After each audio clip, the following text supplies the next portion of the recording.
कौटुंबिक न्यायालय सोलापूर येथे पक्षकार, विधिज्ञ, न्यायालयीन कर्मचारी तसेच न्यायिक अधिकारी यांच्याकरिता कौटुंबिक न्यायालय सोलापूर, जिल्हा विधी सेवा प्राधिकरण सोलापूर आणि वकील संघ, कौटुंबिक न्यायालय सोलापूर यांच्या संयुक्त विद्यमाने आयोजित केलेल्या शिबिरात प्रमुख वक्ते म्हणून श्रीमती रम्या कानन यांनी न्यायालयातील खटल्यातील प्रसंगाच्या समयी व आयुष्यातील संकटे व उद्भवणाऱ्या अडचणींबाबत कशा प्रकारे संयमाने तोंड द्यावे याकरिता न्यायालयीन प्रकरणादरम्यान ताण आणि मानसिक स्वास्थ्य व त्याबाबतीत सकारात्मक मानसिकता कशी ठेवावी या विषयावर बोलताना माणसांनी मानसिक स्वास्थ्यासाठी द्विधा मनस्थितीत न राहता आनंदाने जीवन जगा असे आवाहन केले।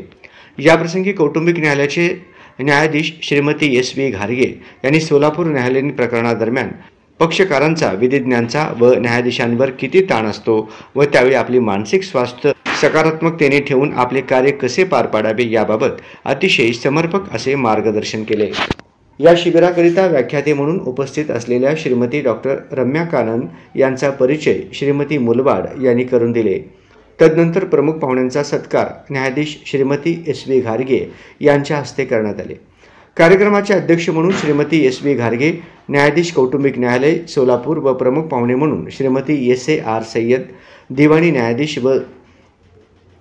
न्यायाधीश वरिष्ठ स्तर सोलापूर व श्री पी. पेटकर, सचिव जिल्हा विधी सेवा प्राधिकरण सोलापूर, विधिज्ञ श्री एन.एम. स्वामी, अध्यक्ष वकील संघ कौटुंबिक न्यायालय सोलापूर, श्री एच.एन. पोटाबत्ती, प्रबंधक कौटुंबिक न्यायालय सोलापूर व श्रीमती एन.डी. मुलवाड, विवाह समुपदेशक कौटुंबिक न्यायालय सोलापूर आदी उपस्थित होते।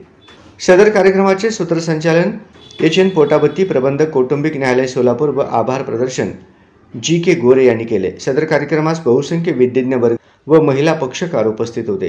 कार्यक्रम व्यवस्थित पार पाडण्याकरिता श्री व्ही. शेटे, श्री एम.एन. मोटे, श्री पी.एम. परदेशी, श्री शिंदे, कुर्ले, व्यवहारे यांनी परिश्रम घेतले।